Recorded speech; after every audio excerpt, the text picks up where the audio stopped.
Good morning. Welcome to this Treasury One and ETM Analytics weekly market update. With me today is currency strategist Andre Cilliers.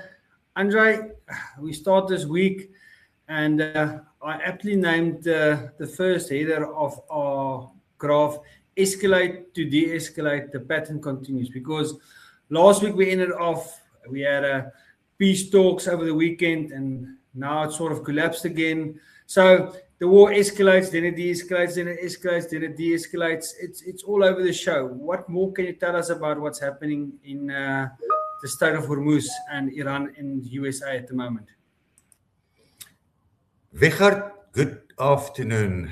Escalate to de-escalate is a very fantastic way of putting it.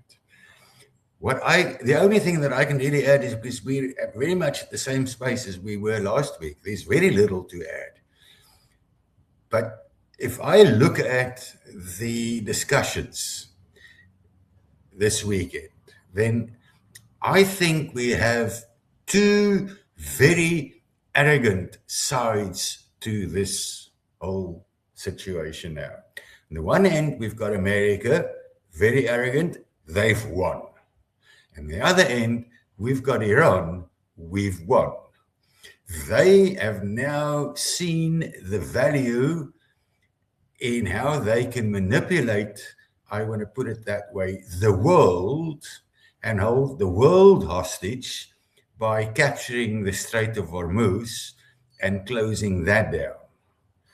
And now the threat is by Mr. Trump that he will block the Strait of Hormuz with ships, So this is really just absolutely at this point in time going nowhere at the speed of light and keeps the world at the tip of their toes, not really knowing where things are going.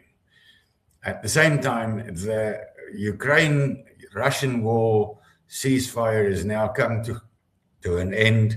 So, that whole part of the world is just in turmoil. I've read this weekend that apparently Pakistan had sent fighter jets to Saudi Arabia. So it's escalating more than it's de-escalating. But at least we still have, at this point in time,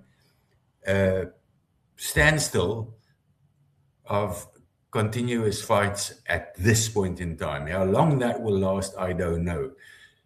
Personally, I think nobody wants this to escalate further. Personally, I don't think anybody can afford it, either of the sides. It's whether they can put some of their arrogance to a side and get to some negotiations that is suitable for everybody, and that will have a lasting effect on a de-escalation of the tensions in the Middle East. In the meantime, everybody is at hostage. Fuel prices is at hostage. Impact on economics through interest rates, monetary policy, etc., is still hanging over the heads of the whole world, and economic growth of the whole world comes into play to the downside. Yeah, and just to add to that, it goes from cuts to hikes, just as the war escalates and de-escalates in the American interest rate side. This week on the data front is very light. We are not seeing a lot of data even from the US at the moment, so it will be data light this week as well, middle of the month.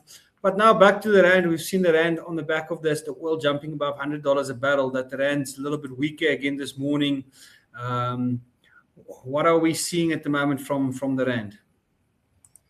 1625, 1675, same ranges as we called last week, whilst there is a ceasefire.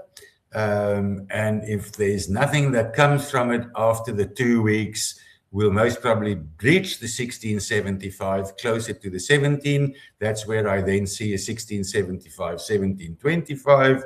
And if we do get a ceasefire, we're down to the 1575, 1625 bracket. So on the very wide, it's 1575, 1725, broken up in 3/3 for ceasefire, lasting peace, and escalation of war situation. Yeah, Andre, so we'll just continue monitoring the headlines because that's where we are at the moment. We're a headline-driven currency, headline-driven economy, headline-driven data. Everything is just headline-driven out of Iran. Nothing else really moves the needle at this stage. So for everybody out there, enjoy the week, enjoy the headlines, and we will be back next week. Cheers for now. Thank you very much, Viggo.